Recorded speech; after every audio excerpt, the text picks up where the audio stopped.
Hello everyone. Today I'm excited to start a new series, History of Latin America through Literature. And we're going to be covering about 7 or 8 books in this series.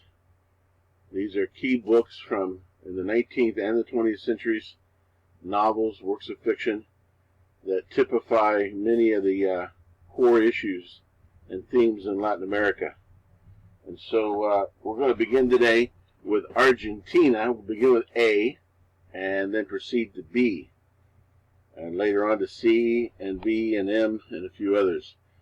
But we're going to begin today with Argentina and a book by Esteban Echeverria that's called in Spanish El Matadero, and in English it's called the Slaughteryard.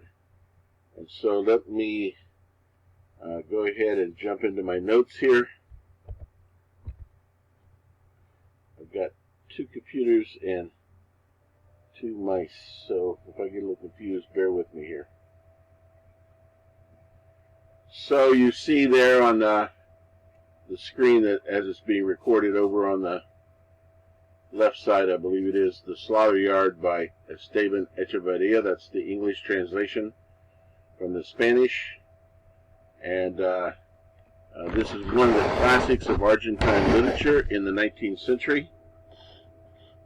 It was written around 1938, but it wasn't published till 1871, long after Esteban Echeverria had died and his books and manuscripts were discovered. It was then published. So let's jump into it. It goes along with another book, another classic of Argentine civilization, or Argentine literature, that was written by a former president of Argentina named Domingo Sarmiento. In 1845, he wrote Facundo, Civilization and Barbarism. It was an essay about Argentina. It was not a work of fiction, it was an essay. That's one reason why I didn't choose it to have you read, because it's a little more tedious. But if you want to become familiar with early 19th century or mid 19th century Argentina, it's a perfect book to read. And he sets out a theme of Latin American history that endures all the way through the late 20th century, as we'll be seeing. And that theme is a clash between civilization and barbarism. Facundo refers to Facundo Quiroga, who was a provincial Caudillo and an ally of Juan Manuel Rosas, who was the dictator of Argentina essentially from about 1928 through 1952. I'm sorry, I got my centuries wrong. 1828 to about 1852. And we'll go into a little more about him and his background in a moment. But Domingo Sarmiento, actually, while the dictator, Juan Manuel Rosas, was still in power, he wrote from exile Facundo, Civilization and Barbarism, and rather than criticize Juan Manuel de Rosas directly, he chose one of his associates and allies who was even more bloodthirsty than Rosas, Facundo Quiroga, and used him as an example of barbarous military strongmen, or as they're called in Spanish, Caudillos. And we'll talk more about them as well. And so Domingo Sarmiento, who at this time had not yet become president of Argentina, he did become president of Argentina later, I think around 1860. He writes this book and he sets out these 2 opposing forces in Argentina, but actually this is a theme of all of Latin America. Civilization in Domingo Sarmiento's point of view is represented by classical liberalism, free markets, representative democracy, free trade, an orientation towards Europe, or alternatively towards the United States, and urban life, city life, education. And a counterposed against that is the rural populace, the the people of the Pampas. The Pampas are the Argentinian equivalent of the Great Plains in the United States. Up until the 1890s, the Pampas were controlled primarily by indigenous peoples, nomadic indigenous peoples on horseback, similar to the U.S.'s own Old West. And they were finally defeated and destroyed by a combination of technological advances with railroads, barbed wire, machine guns, and telegraph. Very similar to the United States. And there was a class of rural worker called gauchos. At the time that Domingo Sarmiento wrote his book, the gaucho was a Argentine cowboy. And they tended to be mixed race, either mestizos, that is a combination of European and indigenous people, or mulattoes, a combination of Europeans and Africans. And as opposed to the civilization tended to be white, European, highly educated, urban. So you see the contrast that's being set up here. The barbarism in Sarmiento's view is equivalent to the old traditional ways of life in rural Argentina, which was basically dominated by large landowners or hacienda owners, ranchers. Argentina was similar to the Old West, especially Texas, in the sense that in the early days of Spanish colonization, a lot of cattle escaped and ran wild, and the Pampas were the ideal place for them to graze and multiply until the Argentina had an absolute massive surplus of cattle. And so the cattle ranchers moved in and branded these cattle, and the number one export for Argentina before the invention of steam travel was leather, tanned leather, hides, and salted meat. Then after steamships were invented, they were able, and refrigeration, they were able to ship meat, actual meat. So Argentina is famous for its steaks and its meat, and it is still to this day, and that's because of its background as a cattle-producing ranching country. Not many people know that in 1900, Argentina was the 8th wealthiest country in the world. And we're not going to get too much into the 20th century in this lecture about the Argentina, but it is no longer in that position, suffice it to say that. So El Matadero, the Slaughteryard, my microphone keeps getting in the way, was written, actually written a little bit before Sarmiento's book, Facundo, but Esteban Echeverria and Domingo Sarmiento were friends, and they were also co-partidarios, or co-partisans. They both were in the Unitarian Party, which was a liberal, urban, highly educated party, European-oriented, classical liberal, as I said earlier, and they wanted to unite Argentina under a central government located in Buenos Aires.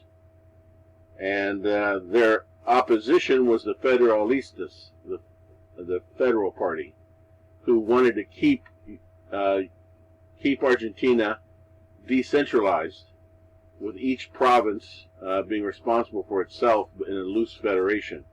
And the champion of that party was Juan Manuel Rosas, a brutal dictator, a Caudillo, and we'll talk some more about that. So this book, El Matadero, is a work of, it's only about 30 pages long. It's actually nearly a short story, but it's considered to be one of the classics of Latin American literature, and especially Argentine literature. And I think as you understand the historical background of Argentina, it'll make sense why it is so highly valued. It is an example of Romanticism. Esteban Echeverria spent time in Europe studying in France, and was very influenced by Victor Hugo and other writers, Lord Byron, and he's considered to be a romantic poet. And so in this book he tells a story. He basically indirectly criticizes Rosas and his federalist regime by using a metaphor of a story. And so if you don't know the background of what's going on in Argentina, the story might not make a lot of sense, but we're going to remedy that right now. So this was an attack against Juan Manuel Rosas' regime. As you can see here on the bottom, Esteban Echeverria is on the left, and on the right is Domingo Sarmiento, two of the Unitarian writers who opposed Rosas in Argentina. On the upper right, there's a picture, an old copy of Facundo, Civilization and Barbarism, which is probably the major classic of Argentine literature. So the Spanish Wars of Independence took place beginning around 1810, after Napoleon invaded Spain and Portugal, causing the Spanish monarchy to collapse basically, and this removed the Spanish monarchy as a factor, and people could rise up against Spain in the name of patriotism because it was controlled by France. And Napoleon had put his brother Jose Bonaparte on the throne of Spain. And so you could proclaim loyalty to the Spanish king and yet fight against Spain, in a sense, because it was under the control of France. And so a number of places fighting broke out. In Mexico, it was led by the lower classes, Padre Hidalgo and the famous Grito de Dolores, and Morelos after him. After he was killed, Father Morelos took his place. Those pretty much failed, though, and Mexico did not achieve independence until 1821. In cambio, on the other hand, in South America, it was Buenos Aires and Caracas who led the way in the initial wars of independence, because they both were trading ports. They both were oriented towards Atlantic trade. They both were controlled basically by classical liberals, free market, laissez-faire, who wanted to establish ties with Europe and the United States. In contrast to this, Lima, Peru, and Mexico City were centers of vice-regal power of the monarchy, and they were much more conservative, much more resistant to rebelling against Spain. And we'll probably talk some more about some of the reasons for that. So what happened with the Spanish Wars of Independence is that an army was created in Argentina under General San Martin, and another army was created in Caracas, Venezuela. After several reverses and back and forths with the Spanish, finally Simón Bolívar was able to capture Bogotá, and then led his army on into Ecuador to Quito, Ecuador, to free Ecuador. There he met up with San Martin, the two generals. They met up in sort of a pincer-like move from the south part of South America, coming up across the Andes Mountains through Chile into Peru, and the Venezuelan and Colombian army crossing Colombia down through Ecuador, as you can see there, and on into Peru. So these two armies met up in Peru, where the royalists were holding out against, and many of the royalists, by the way, were Creoles. I haven't talked about this yet, but there's an important distinction. And up here you see some battles that went on in Mexico with Hidalgo and Morelos. This War of Independence in Latin America was very different than the British colonies' war of rebellion or independence against Great Britain. For one thing, it lasted a lot longer. It started in 1810 and didn't finally conclude until 1824 at the Battle of Ayacucho in Peru. So that's a good 24-year period. That's a long war. Plus, it became kind of a war to the death. When the Spanish re-invaded Colombia under General Morillo, they declared that they would not take prisoners, and anyone who rebelled against the king would be immediately executed. And of course, Bolivar and his army reciprocated. It became a very bloody war of attrition. It also was economic. The battles caused crops to be destroyed, cattle to be scattered, and most seriously of all, and especially in Mexico, was the silver mines were destroyed, and could not be put back after the independence, could not be put back in operation without large amounts of capital. And so Latin America took a huge hit economically over a 24-year period of this bloody fighting. And the two famous names, of course, are Simon Bolivar and General San Martin. The Creoles and the colonial hierarchy. Bear with me here as I try to track with my notes. So the Creoles were white European, basically European Americans. When I say Americans, I'm talking about Pan-American, not North American.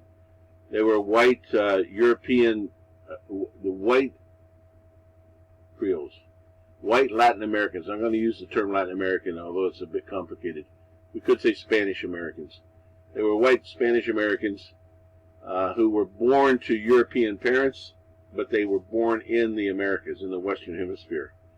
They were discriminated against by the Peninsulares, who were Spaniards born in Spain, or in the case of Brazil, Portuguese born in Portugal. And so the crown naturally favored people who actually were born and raised in the Iberian Peninsula.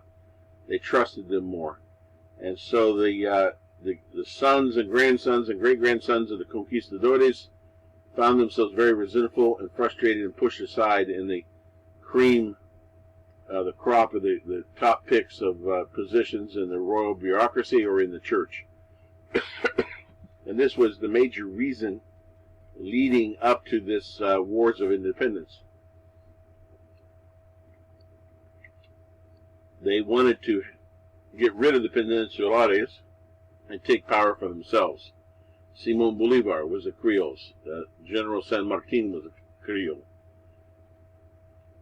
In addition to, so the hierarchy in Latin America, the social hierarchy had Peninsulares at the top, European-born whites.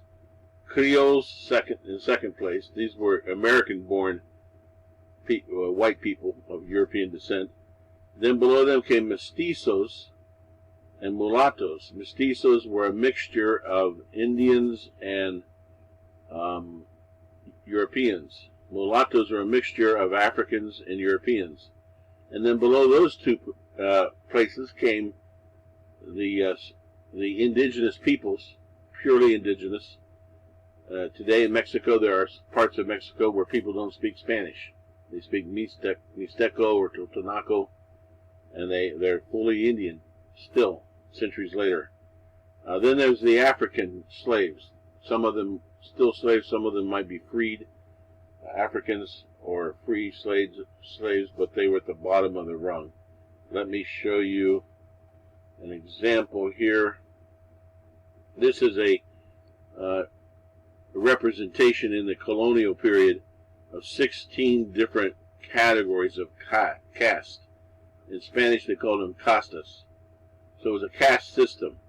But the Spanish, and to a lesser degree the Portuguese, were very almost fanatically devoted to this idea of limpieza de sangre, purity of blood, because of the 800 years of warfare between the Germanic Spaniards from the northern part of Spain against the Moorish Muslim Spaniards in the southern part.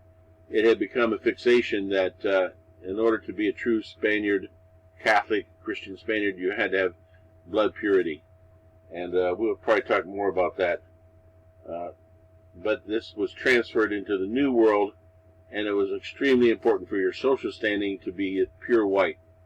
Although it became mixed with class, so with the right economic power, if you were mestizo and wealthy, you could rise to the level of being a Creole. Or if you were a mulatto and wealthy, you could rise through education, achievements, wealth. It would dull the edge of the skin color component. So you see here Peninsular at the top, Creoles born in America, 100% European descent. Mestizos were European and Native American. Mulattoes were European and African descent. Then you had Africans and Native Americans. And they put Native Americans at the very bottom. That could be debated whether Africans were at the very bottom or Native Americans, but we won't debate that right now. So let me go back here.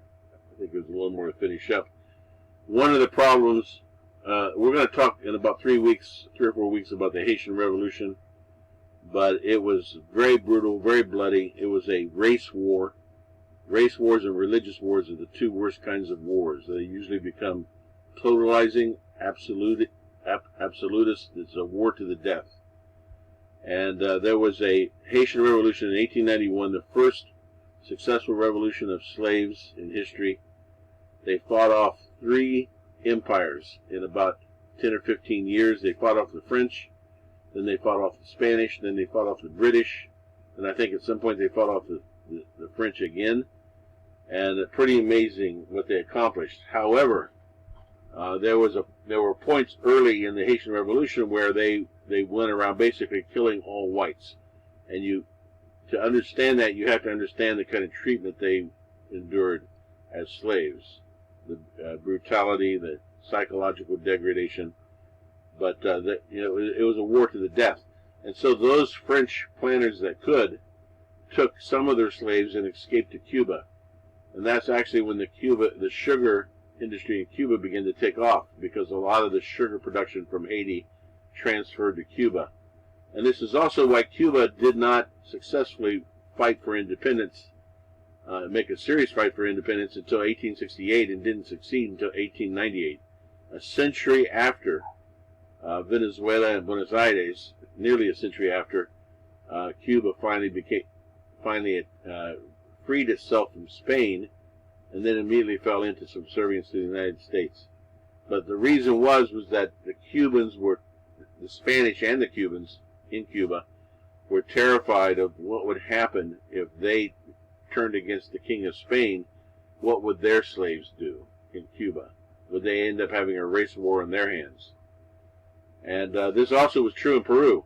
In Peru in the 1780s, there was a Tupac Amaru, was a mestizo who claimed to be descended from the last Incan king, and he launched a rebellion against the Spanish monarchy 30 years before the Wars of Independence began, and the rebellion was almost successful. They got both mestizos and indigenous peoples to join behind them, and for 2 years they terrorized most of Peru. And after much violence and a large army was raised, they finally captured Tupac Amaru and they executed him. 200,000 people died in that rebellion. And so the Peruvians were not eager to try to break off from the King of Spain, because the Creoles thought, if we rebel against the Peninsulares, then what's to stop the Africans and indigenous and mestizos to rebel against us? So that was a big problem. And in the early part of the Spanish Wars of Independence, a lot of people fought, a lot of mestizos, Africans, and indigenous peoples actually were royalists fighting on behalf of the king, because they had suffered more mistreatment from the Creoles than they ever had from the royal authority. So let us move on with my fancy Prezi to Caudillos and fragmentation.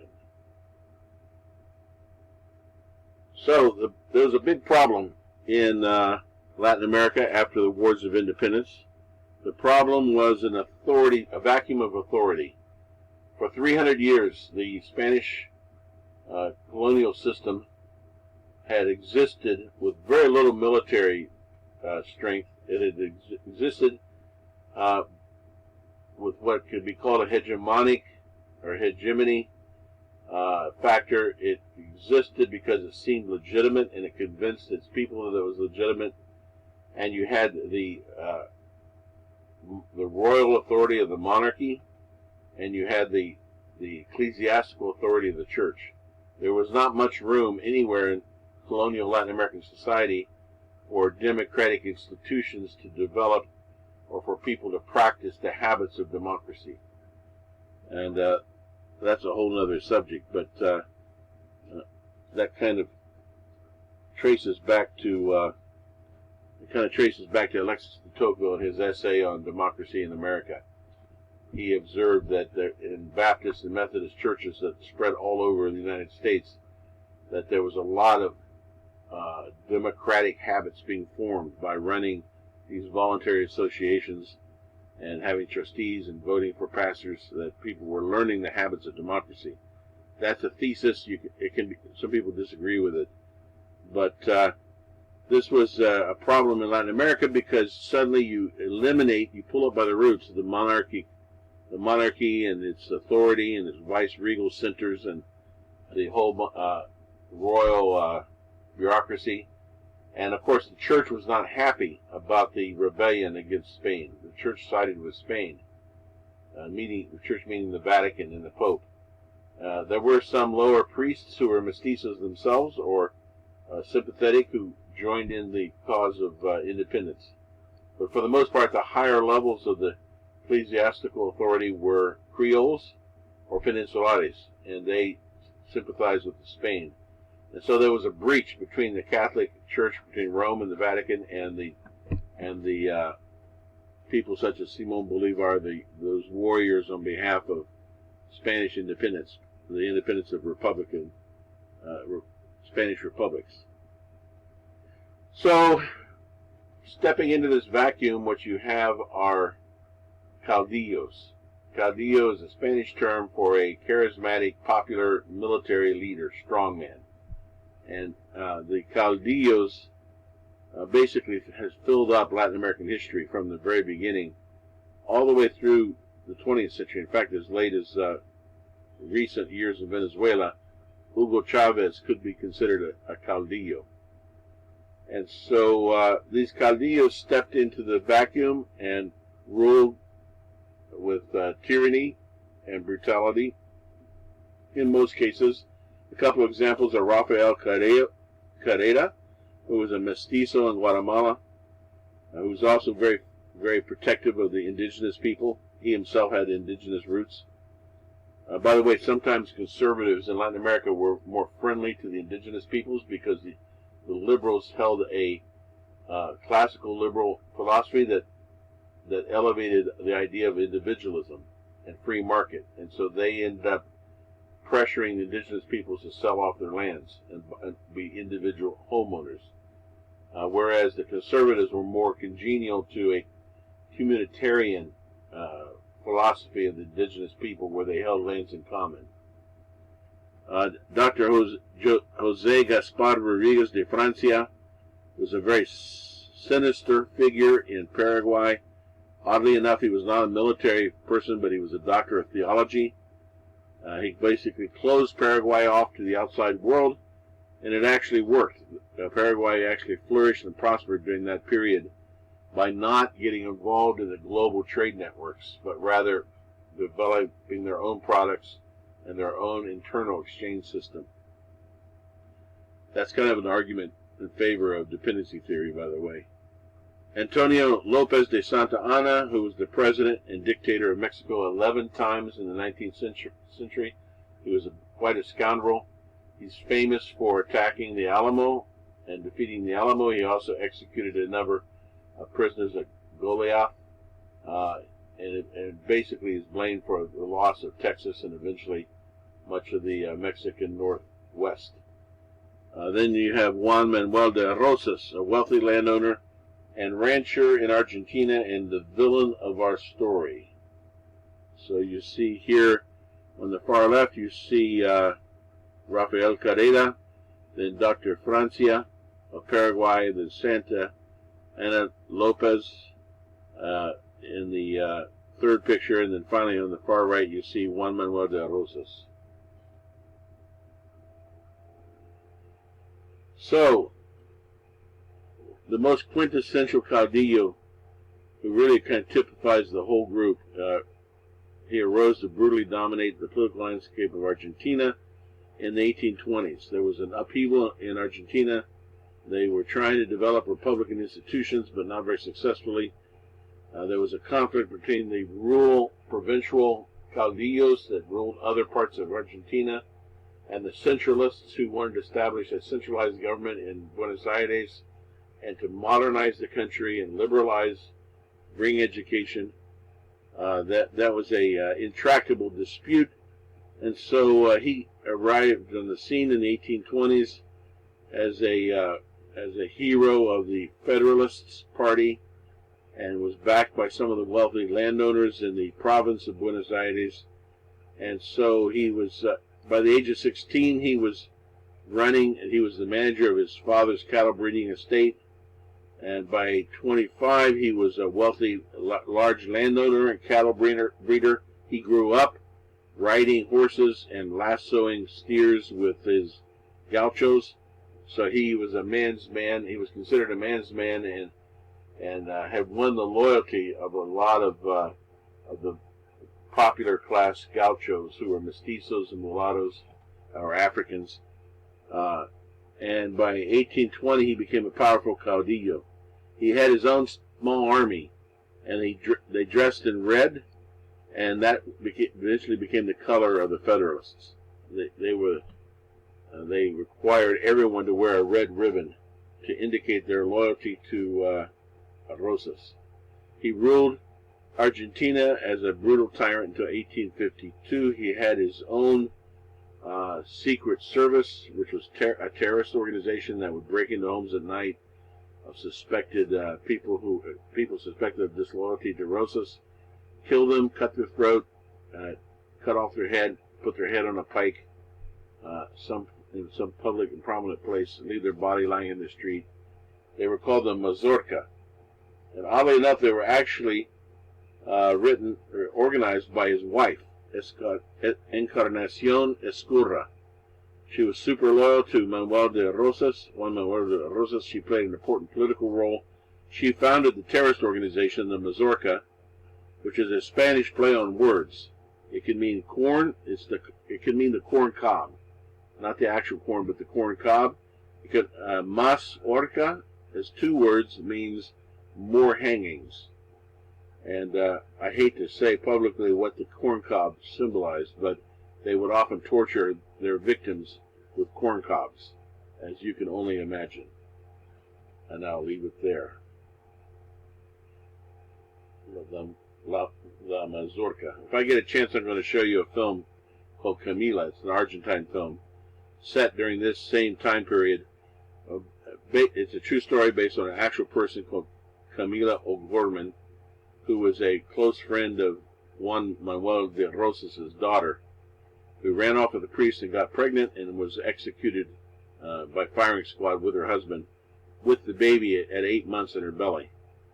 True story, by the way.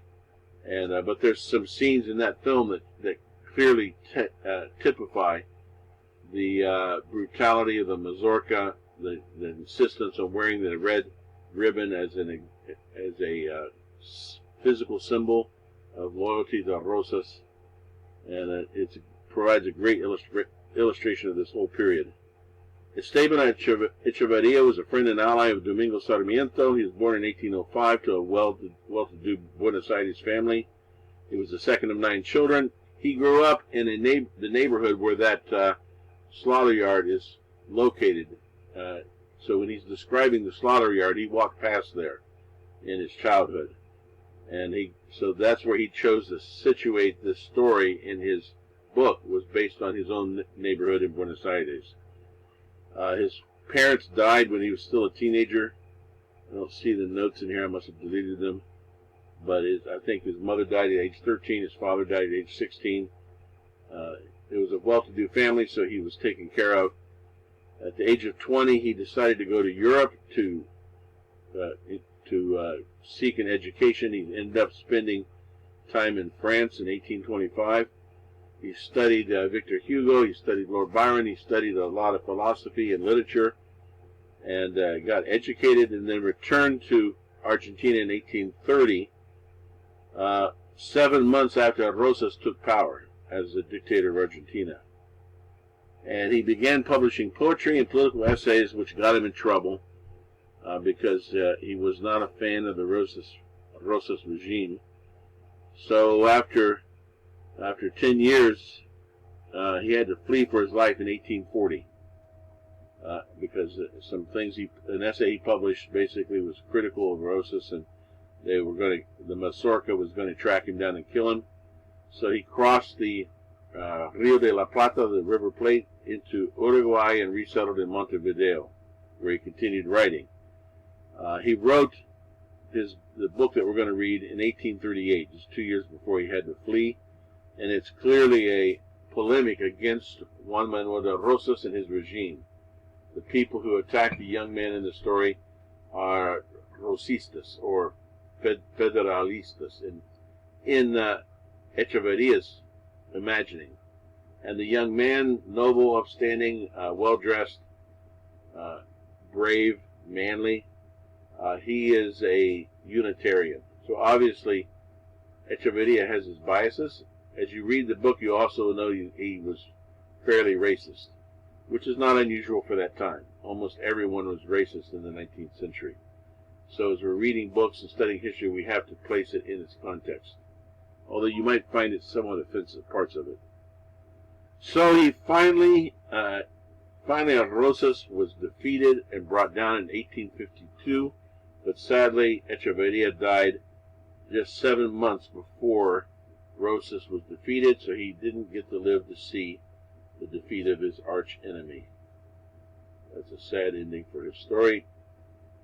The significance of El Matadero, it's significant because it displays this clash between civilization and barbarism, at least from the Unitarian point of view. I think the Federalistas could make an argument to the contrary in some ways. In some places, that the Unitarians were also barbarous. The evil is in the eye of the beholder, I guess, depending on which side you take on certain issues. So Domingo Faustino Sarmiento, I've already talked about him. His book is significant because he identifies a core issue in Latin American history, one that we'll see by the end of this course when we get to Death in the Andes by Mario Vargas Llosa. It's still the same theme, civilization versus barbarism, although it could be argued that Sarmiento's view was more racist than, whereas Mario Vargas Llosa sees it as a social conditioning, a cultural issue. Echeverria wrote several books of poems. He wrote La Cautiva, The Captive, which is a long narrative poem about a white woman which is abducted by the Mapuche Indians. It's also one of the better-known works of the 19th century Latin American literature, and he is considered to have brought Romanticism to Latin American literature. Civilization, some of the themes of our book. Civilization and barbarism, I've already mentioned. It's a perpetual struggle between civilized European ways and primitive and savage American ways. Again, I'm speaking in the voice of the Unitarians, or Sarmiento and Echeverria. That's how they would view the civilization of barbarism. It's the city versus the countryside, Europe versus American, educated versus non-educated, and you have to say it, it's white versus colored, peoples of color. The young man in the book, there's a number of outward symbols of which group you belong to. He was they called him the barbarous unitario. There's an example of reversing the demonization. He rides a horse in English style rather than the gaucho's Western style. He dresses in contemporary European style. He carries pistols on his saddle rather than knives. The gauchos and the Federalistas preferred to carry knives as their weapon of choice. He fails to carry the symbolic color of red on his person. He also had a U-shaped beard, rather than the bushy mustaches and long sideburns preferred by the Federalists. Another theme is ethnic division, and we're going to see this in a lot of our other books. Because of the traumatic way that Latin America was colonized through rape, genocide, through oppression of indigenous peoples, and the destruction of their culture, as well as the Atlantic slave trade, ethnic divisions were guaranteed to last as a founding trauma of Latin America. And so you had these tremendous divisions between Creoles on one hand and mestizos, mulattoes, Indians, and slaves on the other hand. And this ethnic division leads to challenges in the insurmountable challenges in nation building. How can you have a nation if you don't have a citizenship? How can you have laws if you don't have a moral consensus? And so the problem that these 19th century Spanish American republics faced excuse me, was how to integrate their populations into one citizenry. How do you convince a Mixtec Indian living in a very remote area of Mexico who does not speak Spanish, how do you convince them to see themselves as a Mexican instead of a Mixtec? How do you get them to root for the Mexican national soccer team in the World Cup? I mean, I'm just giving a couple examples here, but this is the challenge that these countries faced, and we'll see other responses to it in other books. In this book, it's pretty dire. So unlike some of the later romantic fictions, which we'll see next time in Iracema in Brazil, and we'll also see it in Doña Barbara in Venezuela, these are romantic fictions where a Creole man usually falls in love, or in the case of Iracema, it's a peninsular Portuguese man, a European, who fathers a child with a Brazilian princess. And usually these romantic fictions end tragically, because there was a sense that we would like to bring our populations, our divergent populations, our bitter enemies, ethnic resentments together through some kind of romance and create a family, a national family, but it's so difficult, it's virtually impossible, and it usually ends tragically. You don't see that in any of that in Slaughteryard. There is no romance. There is only hatred and loathing, mutual hatred and loathing, and it's kill or be killed. It's a zero-sum game. So this sets Argentina somewhat apart from other countries, where there was at least the attempt to imagine the coming together of different races, but not in the Slaughteryard.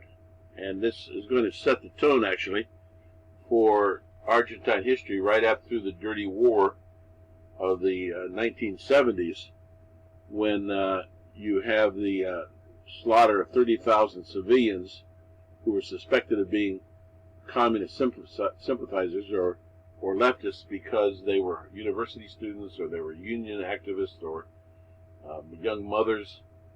There was a reign of terror in the 1970s under a Argentine military dictatorship that most serious estimates estimate 30,000 people disappeared. They were tortured. Sometimes their bodies were flown out over the ocean and dumped into the ocean. And there's plenty of movies and documentaries and information about that. Years later, grandmothers and mothers were trying to track down the grandchildren who had been born to their child who was kidnapped and disappeared. And some young people discovered that they were being raised by the people who tortured and killed their mother. That's pretty intense. I also want to mention that Argentina, I think I mentioned that they pretty much committed genocide against their indigenous population in the south part of Argentina, the Pampas. There was also the whitening of Argentina. I have a good friend who did research on this. There was a large African population in the 19th century and a lot of mulatto or mestizo people, but by the early 20th century, there were the fiction was there was no longer any people of color, or at least no longer any people of African descent in Argentina. What Argentina did was they encouraged massive immigration from Italy, Portugal, other parts of Europe, Spain, and they brought in massive numbers, more than any other country in the Americas, except for the possible exception of the United States, of Europeans immigrated to Argentina in the 1890s and the early 1900s, to the point that they whitened Argentina into a European nation. And Argentines are very proud of their Europeanness. Uruguay is somewhat similar with that. So I did want to mention 4 steps to genocide. I have it here in my notes, but not on the PowerPoint. See if I can find it really quick. A few years ago, I was asked to develop a course on genocide, and so I did some reading. There are 10 recognized steps to genocide, and if you can interrupt that process at one of the early steps, you can prevent it from happening. The first 4 are classification. So you have the Federalists versus the Unitarios. That's a classification. And symbolization, the second step, is wearing a symbol of the group that you're identifying with. And in the case of the Federalists, they wore a red ribbon to indicate that they were loyal to Rosas. And anyone who didn't wear the red ribbon was suspect, as the young man in our story obviously will be. The third step is discrimination. A dominant group uses law, custom, and political power to deny the rights of other groups. The powerless group may be not accorded full civil rights, voting rights, or even citizenship. The dominant group is driven by an exclusionary ideology which would deprive the less powerful groups of their rights. The ideology advocates monopolization and expansion of power by the dominant group. You see this in 1935 in the Nuremberg laws of the Nazi Germany, where they stripped the Jews of their German citizenship and began to crack down on them. The last step is dehumanization. One group denies the humanity of the other group. You can see this really clearly in the movie Hotel Rwanda. Members of it are equated with animals, vermin, insects, or diseases. Dehumanization overcomes the normal human revulsion against murder. At this stage, hate propaganda in print and hate radios is used to vilify the victim group. Argentina, from about 1828 to 1852, went several steps down this path. Unfortunately, it didn't go all the way to a mass extermination of enemies. I wanted to point that out because today we're living in a very polarized world, and I think there's lessons we can learn from Argentina and from Esteban Echeverria in Civilization versus Barbarism about how to pull back from the brink and not allow ourselves to be carried into a maelstrom of violence and hate. So I wanted to share that. Thank you very much for your time, and we'll continue with a discussion of the book and then move on to Brazil. Take care.